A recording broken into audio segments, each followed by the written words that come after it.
Life on an aircraft carrier is unlike anything most people will ever experience. These massive floating cities house over 5,000 sailors who work, eat, sleep, and live together for months at a time without ever touching land. The ship becomes their entire world, measuring over 1,000 feet long and rising 20 stories high above the ocean surface. When a sailor first arrives on an aircraft carrier, the sheer size feels overwhelming. They quickly learn that this steel giant operates like a small town that never sleeps. Jets roar across the flight deck at all hours. Machinery hums constantly below deck. People move through narrow hallways called passageways at every moment of the day and night. The flight deck sits exposed to wind, salt spray, and whatever weather the ocean throws at it. Up here, jets weighing tens of thousands of pounds slam down onto the deck with enough force to shake your bones. The noise is so loud that everyone wears special hearing protection. Steam shoots up from catapults that launch planes from 0 to 160 miles per hour in just 2 seconds. Below this chaos, thousands of sailors live in a world of tight spaces and careful organization. Every single inch of an aircraft carrier serves a purpose. There is no wasted room on a ship this crowded. The galley, which is what sailors call the kitchen, runs 24 hours every single day. Imagine cooking for a small city where everyone needs to eat at different times because the ship never stops working. The cooks start preparing breakfast while most people are still asleep. By 4 in the morning, ovens are heating up and giant pots of oatmeal start bubbling on industrial stoves. These kitchens are nothing like the ones at home. Everything is stainless steel and built to handle rough seas. When the ocean gets choppy, pots and pans are strapped down. Cooks learn to work while the floor tilts beneath their feet. They prepare 18,000 meals every single day, which means someone is always cooking, always cleaning, always getting ready for the next meal. The food comes from storage rooms deep inside the ship. When an aircraft carrier leaves port, it carries enough food to feed everyone for months. Massive freezers hold thousands of pounds of meat, vegetables, and frozen meals. Dry storage rooms contain rice, flour, cereal, and canned goods stacked from floor to ceiling. The ship can hold over 1 million pounds of food. Sailors eat in the mess deck. A large room filled with tables and chairs bolted to the floor. The line for food snakes around the room during busy times. Everyone grabs a tray and moves down the serving line where cooks pile on the food. Breakfast might include eggs, bacon, pancakes, fresh fruit, and cereal. Lunch could be burgers, pizza, or tacos. Dinner often features chicken, fish, or beef with vegetables and potatoes. The cooks try to make special meals for holidays. On Thanksgiving, the crew gets turkey with all the traditional sides. The officers sometimes serve the enlisted sailors their holiday meal as a sign of appreciation. For many sailors, especially those far from home for the first time, these meals help them feel less alone. But not everyone eats the same food. The ship has different dining areas. The enlisted sailors eat in the main mess deck. Officers have their own wardroom where they take meals together. The captain has a private dining area. Even with these separations, everyone eats food prepared in the same galleys. Between meals, sailors can grab snacks from the ship's store. This small shop sells candy, chips, cookies, and drinks. It feels like a tiny convenience store squeezed into a metal room. The prices are cheap because the military subsidizes everything. A candy bar might cost 50 cents. Sailors visit the store during their breaks to stock up on snacks they keep in their sleeping areas. Speaking of sleep, this is where life on a carrier gets really interesting. With over 5,000 people on board and limited space, sailors cannot have their own rooms. Instead, they sleep in berthing areas with dozens or even hundreds of other people. A berthing area looks like a room filled with bunk beds stacked 3 high. And these are not comfortable beds. Each sailor gets a rack, which is basically a thin mattress on a metal frame with a curtain for privacy. The racks are so close together that you can reach out and touch the person sleeping next to you. The space between bunks is so tight that sitting up quickly means hitting your head on the rack above. Personal space is measured in inches. Each sailor gets a small locker about the size of a school locker to store everything they own. Uniforms, personal items, photos from home, everything must fit in that one small space. Sailors become experts at folding clothes tight and organizing every inch of their locker. The berthing areas are never completely quiet or dark. People work different shifts, which the Navy calls watches. When one sailor is getting ready for bed at midnight, their roommate might be getting up to start a shift. In the same room, someone else might be in the middle of their sleep while another person is reading with a small light. Everyone learns to sleep through noise, movement, and light. The air in berthing areas feels thick and warm. Hundreds of people breathing in one room creates heat and humidity. The ventilation systems work hard but cannot always keep up. The smell of so many people living in close quarters becomes something sailors just accept. They learn to shower regularly and keep their areas as clean as possible. Showers are another challenge. With thousands of people on board, shower time is limited.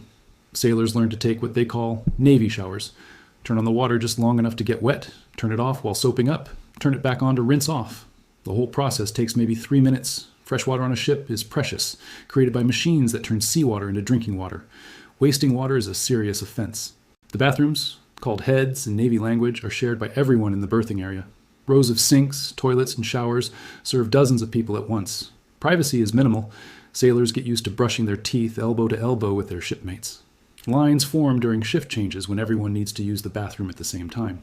Working on an aircraft carrier means long hours doing difficult jobs. Some sailors work on the flight deck, which is considered one of the most dangerous jobs in the world. They wear colored shirts that show what job they do. Yellow shirts direct aircraft. Green shirts maintain and launch planes. Red shirts handle weapons and ammunition.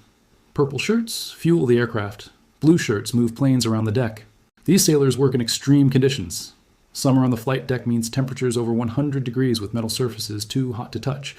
Winter brings freezing wind and ice. Rain makes everything slippery. At night, working around jets in the dark with only small lights creates constant danger. The flight deck is so dangerous that everyone calls it a controlled crash. Jets land by catching a cable stretched across the deck with a hook on the plane's tail. If the pilot misses all the cables, they must take off again immediately. The noise of jet engines at full power is enough to damage hearing permanently without protection. The jet blast from a single plane can blow a person overboard or burn them badly. Below deck, engineers keep the ship running. The engine rooms are hot and loud. Giant turbines create the power to push this massive ship through the water at over 30 miles per hour. The ship makes its own electricity to power everything from lights to the catapults that launch jets. Engineers monitor systems constantly, making repairs and adjustments to keep everything working perfectly. Other sailors work in the hangar bay, a huge garage inside the ship where aircraft are stored and repaired. Mechanics crawl over jets, checking engines, electronics, and weapon systems. Every flight requires hours of maintenance before and after. A single aircraft might need 20 or 30 people to keep it flying safely. The Combat Direction Center is where the ship's brain lives. Sailors stare at screens showing everything happening around the carrier. They track other ships, monitor weather, watch for threats, and coordinate all the aircraft flying missions. These sailors rarely see sunlight, working 12-hour shifts in rooms lit only by computer screens.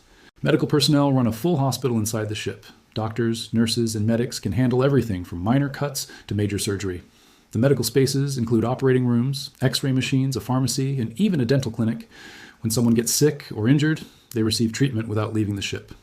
Living for months without touching land affects everyone differently. Some sailors love the routine and the constant purpose. Others struggle with homesickness and the feeling of being trapped. The Navy knows this and tries to help sailors cope with the isolation. The ship has a small gym where sailors can work out during their free time.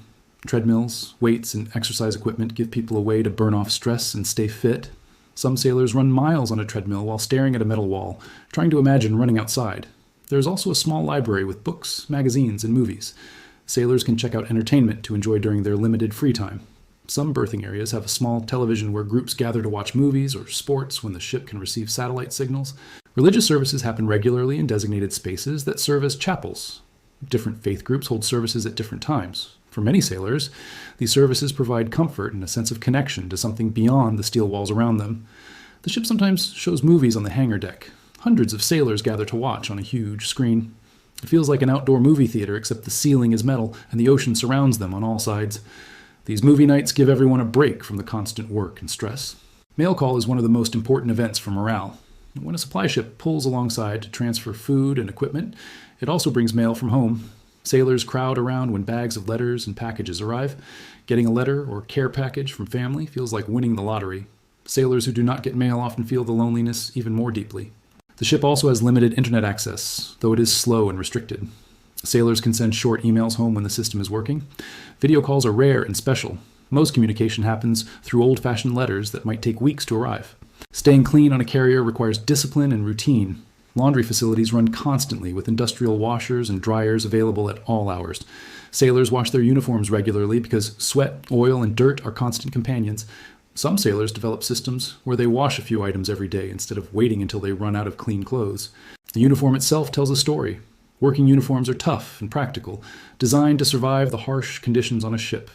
Sailors might wear the same uniform for days during busy operations, sleeping in their clothes so they can respond quickly to emergencies. During inspections or special events, they change into dress uniforms that must be perfectly clean and pressed. Time on a carrier loses normal meaning. With no windows in most spaces and work happening around the clock, day and night blur together. Sailors learn to sleep whenever they can grab a few hours. Some work 12-hour shifts and have 12 hours off. Others work rotating schedules that change every few days. The body never quite adjusts to the irregular schedule. The ship runs on what they call Zulu time, which is basically the military version of Greenwich Mean Time. This means the clock does not change as the ship moves around the world. Lunch might happen at what would be midnight back home. Breakfast might be in the middle of the afternoon. Sailors stop thinking about what time it would be on land and just follow the ship's schedule. Emergencies are always possible at sea. Fire is one of the biggest fears on a ship. With fuel, ammunition, and tight spaces everywhere, a fire can spread quickly and become deadly. Every sailor trains repeatedly on fighting fires. They practice wearing heavy firefighting gear, using hoses, and working in smoke-filled spaces.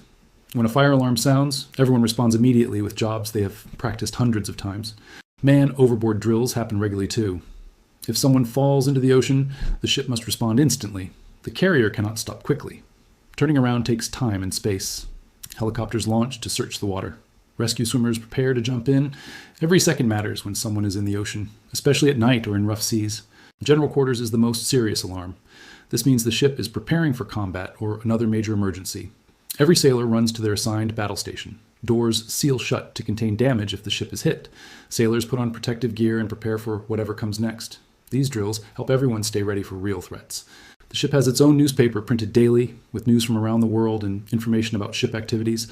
Sailors read it during breakfast or breaks to stay connected to what is happening beyond their steel world. The paper includes everything from sports scores to updates on the mission to birthday announcements. Birthdays on the carrier get celebrated in small ways. A sailor's friends might surprise them with a cake from the galley or cards signed by their work team. The ship's newspaper lists birthdays so everyone can offer congratulations. These small celebrations help maintain morale and remind sailors that they matter as individuals, not just workers. Promotion ceremonies happen on the ship too. When a sailor earns a higher rank, their shipmates gather for a brief ceremony. The promoted sailor puts on their new insignia and receives congratulations from officers and friends. These moments of recognition feel important in the daily routine of hard work. As deployment stretches into months, everyone starts counting days until they return home. Sailors make countdown calendars and talk constantly about what they will do when they get back. Some plan to eat at favorite restaurants. Others just want to sleep in their own bed without anyone waking them up. Many dream about hugging family members they have not seen in half a year. The work never stops, though. Jets launch and land constantly during operations. Each launch and recovery cycle requires hundreds of people working in perfect coordination. One mistake can cost lives. The pressure is constant, but the crew takes pride in doing their jobs well. Supply ships visit regularly to bring more food, parts, and mail. Watching another ship pull close alongside the carrier is impressive. Lines are shot across the gap, and supplies are transferred while both ships move through the water at the same speed. Helicopters also fly back and forth carrying supplies and people. Fresh food from supply ships feels like a holiday. After weeks of frozen and canned food, fresh fruits and vegetables taste amazing. The cooks try to serve the fresh items quickly before they spoil. A meal with fresh salad and actual crisp apples feels like a feast. Port visits break up the monotony when the ship stops in another country. Sailors get liberty, which means permission to leave the ship and explore. After months at sea, stepping onto solid ground feels strange. The earth seems to move beneath your feet when it is actually still. This is called getting your land legs back. During port visits, sailors crowd into local restaurants, overwhelmed by choices after months of galley food. They shop for souvenirs to send home. They take pictures in front of famous landmarks. For a few days, they remember what normal life feels like. Then, it is time to return to the ship and continue the deployment. Not everyone gets to leave during port visits. Some sailors must stay aboard to maintain security and keep essential systems running. They watch their shipmates leave with mixed feelings, knowing their turn for liberty will come eventually. Life on an aircraft carrier creates bonds that last forever. When you live and work this closely with people, sharing every difficulty and danger, you become like family. Sailors trust each other with their lives. They know their shipmates will be there during emergencies, during lonely nights, and during the hard moments when everything feels too difficult. The diversity on a carrier is remarkable.